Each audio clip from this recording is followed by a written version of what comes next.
faire voir des films à ses étudiants.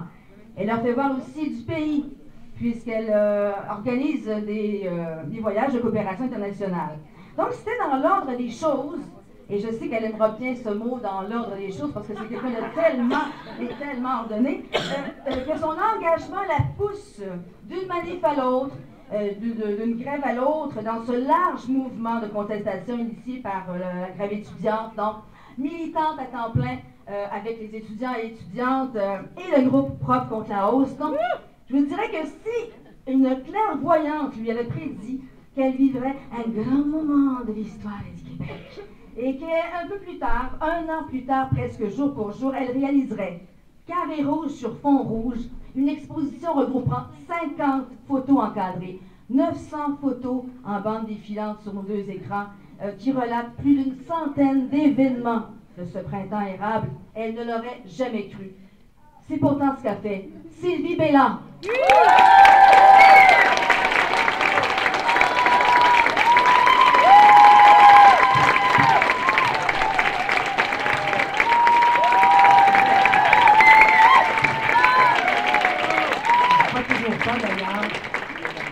J'avoue que j'aurais aimé avoir l'aplomb nécessaire pour faire une Jodie Foster de moi-même aujourd'hui. À l'époque, j'aurais fait un communiant, c'est pas ça du tout. Je faisais référence plutôt à sa capacité de livrer un discours sans texte, impossible en ce qui me concerne. Je vais donc lire un texte. Et permettez-moi d'ailleurs de m'ajuster un peu. Je vais monter le...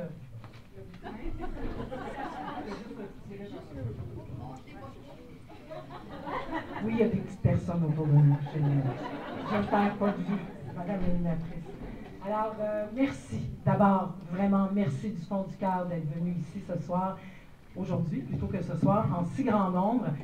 Votre présence me fait d'autant plus plaisir que ça me permet de revoir dans un contexte un peu plus calme, on pourrait même oser dire serein, des gens avec qui j'ai noué des liens vraiment inextricables et que je n'avais pas eu l'occasion de revoir depuis la vie, on pourrait même dire la session, et pourquoi pas les sessions, suivant leur impitoyable cours. Comme je le mentionne dans l'invitation que vous avez reçue, soit par courriel, soit par Facebook, soit par téléphone, soit en personne. J'étais bien fatigante là-dessus les dernières semaines. Les raisons, les objectifs, en fait, de l'exposition étaient quand même assez nombreux. En passant pour prouver à l'animatrice que je suis capable de faire dans les ordres, je vais lancer mes feuilles après, ça ne me dérange pas trop.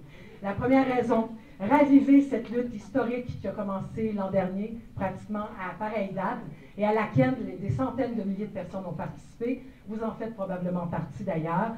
Célébrer la créativité et l'intelligence du mouvement étudiant, mais aussi de rappeler la réponse qui s'est exprimée sous forme de mépris et de répression absolument démesurée de la part du pouvoir. Vous pouvez prendre le mot pouvoir au sens très large du terme, voilà. De souligner l'union des forces solidaires de la société civile qui s'est jointe à la révolte étudiante, avec ou sans casserole, avec ou sans parole aussi, et bien sûr de vous partager mon travail de photographe de terrain, très souvent ému, il faut dire qu'un rien m'émeut. Applaudissez pas trop, après je vais pleurer, c'est mon genre. Mais encore plus souvent indigné et révolté. Et je dois vous avouer en toute confidentialité que je n'ai pas décoléré depuis.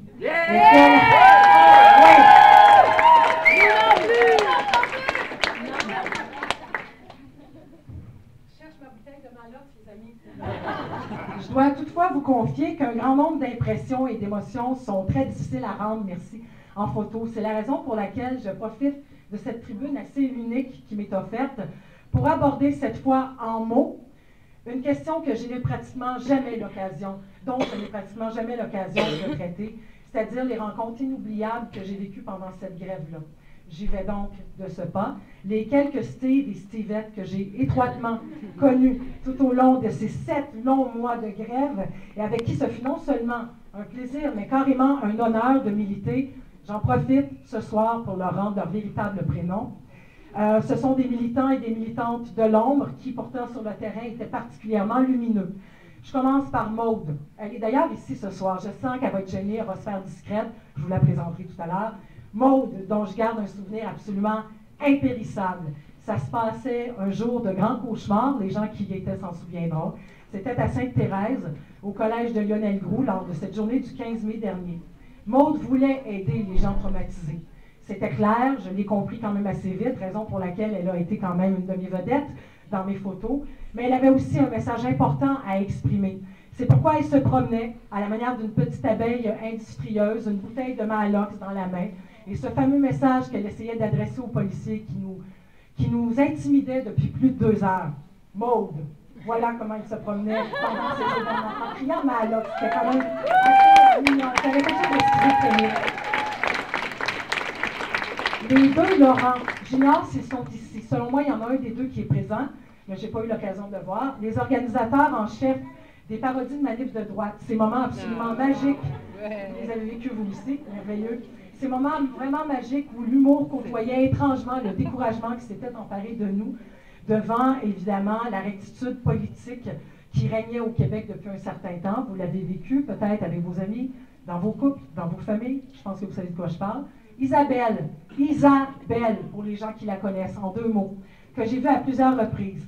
Allô? Ma première rencontre avec elle date de Victoriaville. Elle m'avait abordé. J'avoue que je m'étais méfiée. On finit par se méfier de tout le monde, des fois, dans les manifs, quand on ne connaît pas les gens. Elle m'avait demandé de prendre le plus de photos possible des policiers en action. Comprendre que action veut dire euphémisme pour en situation d'abus de pouvoir. Mission pas trop difficile à accomplir à Victoriaville. Isabelle, une des fondatrices du groupe Je donne à nous avec les deux Laurent, qui a vécu des moments absolument très éprouvants pendant cette grève-là, qui a toujours su rester digne et fière aussi. Bachir et Xavier, qui ont su, comment dire sans vendre le punch, qui ont su animer cette grève avec leur inénarrable humour, leur incroyable sens de la théâtralité, que même les membres du Rabbit Crew pourraient leur envier. Tout le groupe des profs contre la hausse, dont je n'aurais assez de qualificatifs pour célébrer l'incroyable vitalité. Je tiens spécialement à saluer des gens qui ont été une belle découverte ou redécouverte pour moi, à commencer par Julie André, que j'ai revue après des années de séparation. Je sais que tu es encore là, Julie André. Isabelle, Anne, Éric, Isabelle, l'autre, celle qui nous a quittés pour des contrées lointaines, Saint-Jérôme. Parlant de Saint-Jérôme, Charles est celle qui vraiment a eu un rôle de médiation assez important pendant la grève, la tuque de Charles. Les gens qui ont milité avec nous sauront de quoi je parle. Le groupe des mères en colère et solidaires, à qui on essaie quand même de rendre un petit hommage à l'entrée. En particulier Carole. Carole, ma voisine de rue, ma sœur de combat, dont j'ai vaguement kidnappé le mégaphone il y a de ça vraiment plusieurs mois. Je commence même à être un peu gênée. On l'en garde partagé maintenant. J'ai les vaguement kidnappé, bien sûr, pour assouvir mes bas instincts de manifestante. Et je veux aussi dédier cette exposition aux militantes et aux militants du Collège de Valleyfield, où j'enseigne. C'est quand même eux, selon moi, eux et elles, pardon, je me fais féminiser, surtout qu'ils sont membres de l'AC, eux et elles qui ont jeté les bases de ce qui allait devenir la plus longue grève étudiante de l'histoire du Québec. Permettez-moi de nommer ceux qui m'ont marqué. Je commence par Justin, alias Justin, Myriam, Jeanne, Jacinta, qui n'est plus au Collège de Valleyfield, mais qui a quand même passé 8 ans de sa vie. Désolée, Jacinthe, pour la mauvaise blague. Alexandre, Mélanie, Constance, Maxime, dont le diminutif est Max Boubou-Larue, Emmanuel, Nancy, Étienne, Caroline, Guillaume et Cédric. Cédric, à qui je suis particulièrement reconnaissante, lui qui m'a servi si souvent de garde du corps pendant les manifestations, et à quelques reprises, je dirais, de garde d'espoir. Il était là pour me remonter le moral quand j'étais au bord du gouffre. Merci à toutes ces personnes. Et si j'ai oublié des gens, désolé, c'est ma mauvaise mémoire avec moi. Merci.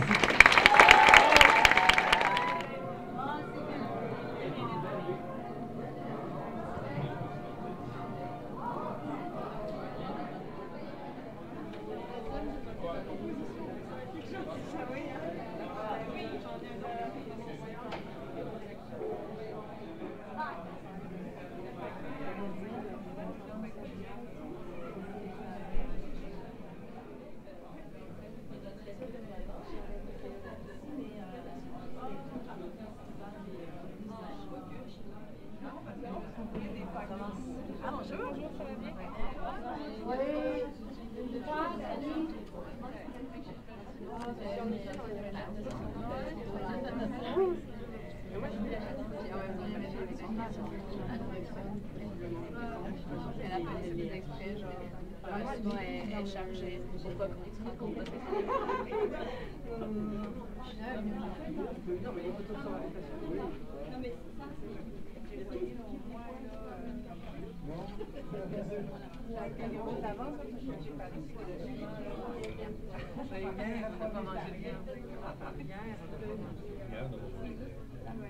Ça, c'est comme si ça c'est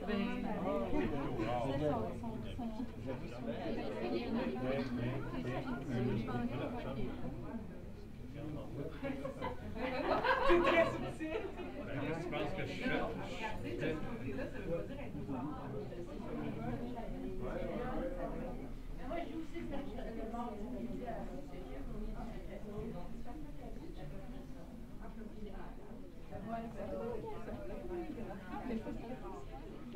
C'est ça.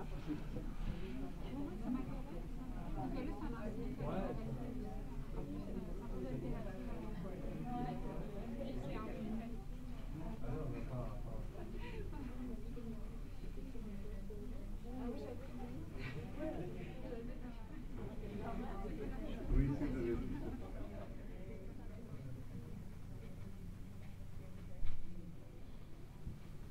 ah non, c'est pas une bonne lumière.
Oh oui, oui, oui. Attends.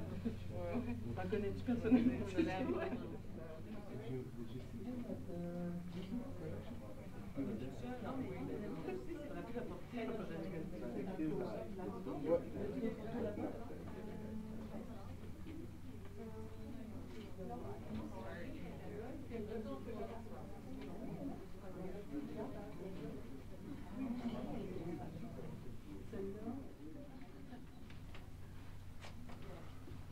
Au moins, ils sont corrects? Ouais. Parce que là, je les ai cirés d'après.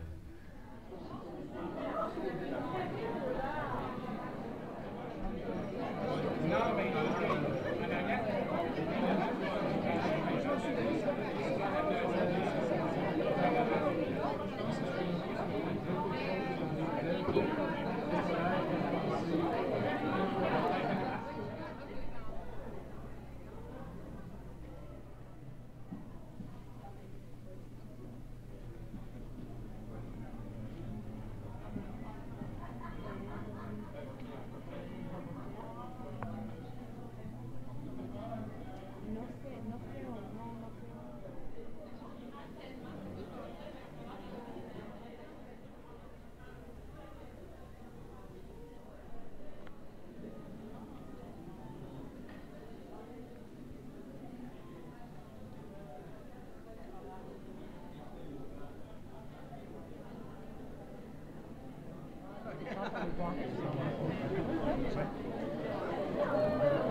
J'ai tué des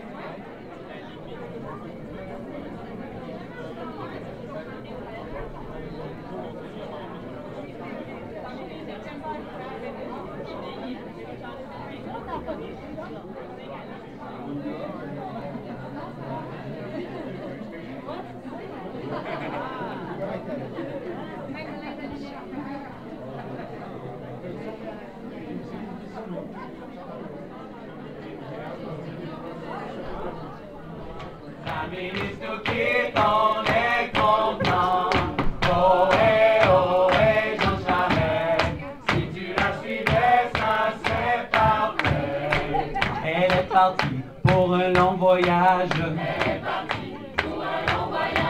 Pour se trouver une job dans le Nord. La sortie 78. Ah, écoutez, ça sent le pourri, Céline. Le savoir commence à être avarié. Oui, vous voulez des chiffres? Un événement qui retrace les moments marquants de la plus longue grève étudiante de l'histoire du Québec.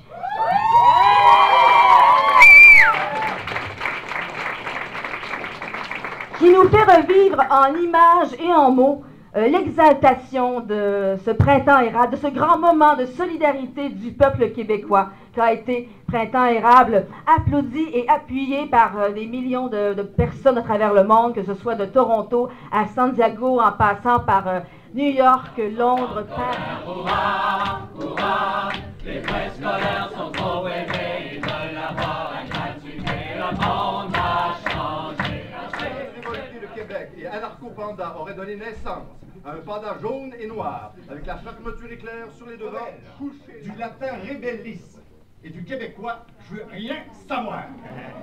Rebellis, qui recommence la guerre. Rebelle est celui qui défie le vainqueur. Au moment où je dis ces mots, défier le vainqueur signifie refuser le cynisme et l'argent. Le cynisme qui se prend pour de l'intelligence et l'argent qui se prend pour une valeur. Le rebelle de la culture enraye les canons de la beauté. Sa fronde fascine autant qu'elle inquiète. D'une étincelle bien lancée, il met en déroute les molles caravanes de la mode et du bon goût. Il fait son feu d'artifice en plein jour, pique-nique dans les musées et désaccorde les théâtres. Le rebelle de la culture s'amuse à être libre. Et c'est tout un boulot. Le rebelle n'est pas content. Il est heureux. Heureux comme une tempête de neige, heureux comme une grève générale, heureux comme un qui nage dans une rivière pleine de frissons pendant que des martins pêcheurs sacrent après lui, heureux comme un éternuement. Heureux, mais pas content. Yeah. Le rebelle est fatigant, même pour ses amis. Il a de la misère, il exagère, il n'arrête jamais, il râle, se bat, crée, revendique. Mais le rebelle n'est jamais envieux. Ce qu'il convoite n'existe pas encore. Attention aux rebelles malheureux. Ce n'est souvent qu'un maître à qui il manque des armes. Le rebelle déteste les étiquettes. Le rebelle n'aime pas qu'on l'appelle le rebelle. Il préfère qu'on l'appelle mange de pelle, ou par son métier, ou par son nom. Le rebelle est le plus souvent malgré lui. Il ne peut rien. Il fait comme ça. Il est rebelle comme une mèche de cheveux. Brosse, brillantine, coiffeuse, demandez, peigne à fou. N'en viendront jamais à bout. Il tient debout tout seul. Yeah! Wow.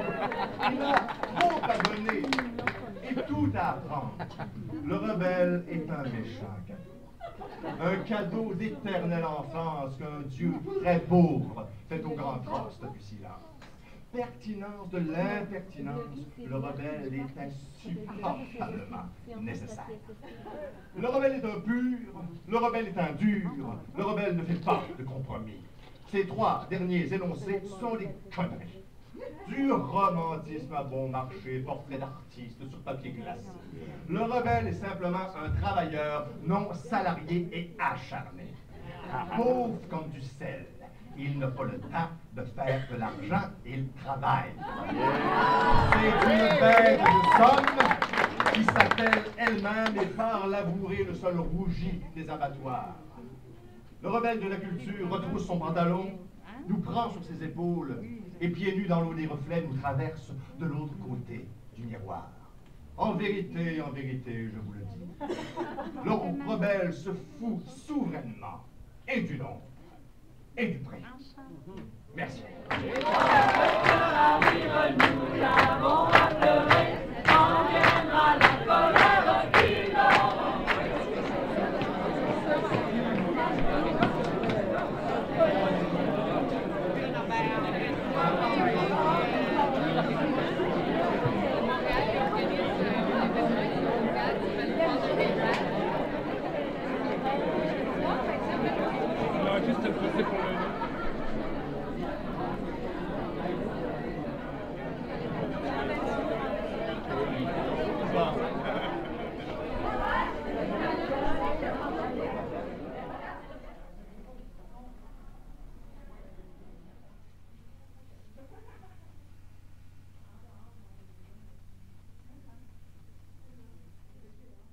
SQ, là, on les voyait débarquer en autobus, là, ils sortaient des autobus, puis là, elle est allée, là, elle est allée devant les étudiants, accompagnée des médias, puis elle a tenu un discours hyper pacifié, là, du genre, il faudrait que vous compreniez, hein, il y en a qui veulent suivre leur cours, là, puis blablabla, tu sais, comme si les grévistes qui faisaient du Picasso,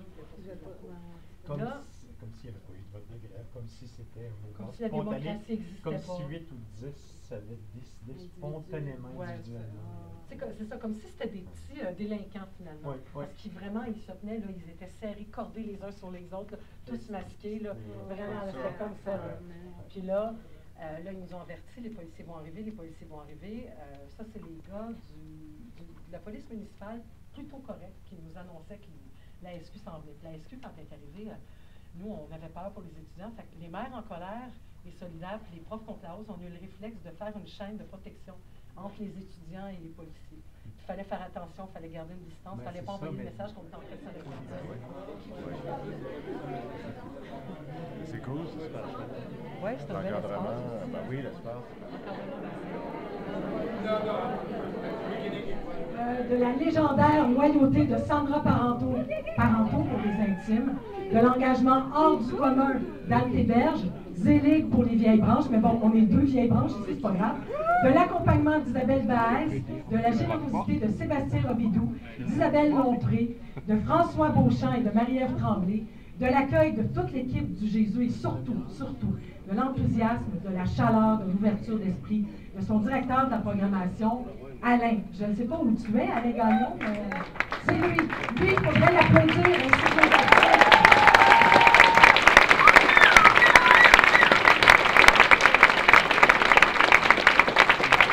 Sans toutes ces personnes, comme moi, vraiment, ce projet colossal n'aurait jamais vu le jour. Vous remarquerez que beaucoup de femmes font partie du groupe que j'ai nommé. Je vais donc féminiser mes remerciements.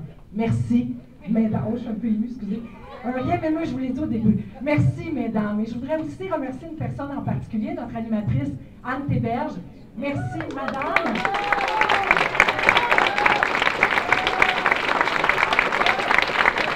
Anne est une humoriste engagée au Québec, prête à faire le tour du Québec pour offrir ses services, le tour du monde même, vient-elle de le dire, pour offrir ses services. Elle offre des spectacles d'humour à la carte, selon les occasions, pour des organismes, des entreprises, etc.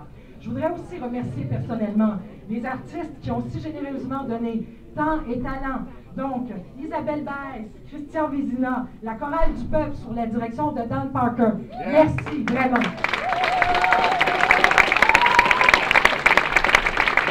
Merci aussi aux bénévoles qui sont venus aujourd'hui en renfort pour régler l'histoire de logistique de l'événement. Maude, la même que tout à l'heure, Maude, n'est-ce pas? Loïc, Geneviève, Diane, Ludovic, Éric et Martin. Et un merci tout spécial à Constance et à son vaillant pick-up Campi Valencien. En terminant, je m'en voudrais terriblement de ne pas faire usage du mégaphone. Comme je le disais tout à l'heure, Carole et moi l'avons en garde partagée.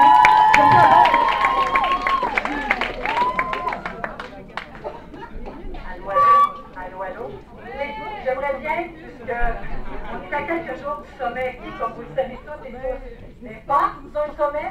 J'aimerais bien qu'on y aille tous ensemble. J'aimerais que vous m'accompagniez, que vous nous accompagniez. On y va d'un slogan que vous êtes probablement, avec lequel vous êtes probablement familier et familière. Ça va comme suit. Crions plus fort pour que personne ne nous ignore. Crions!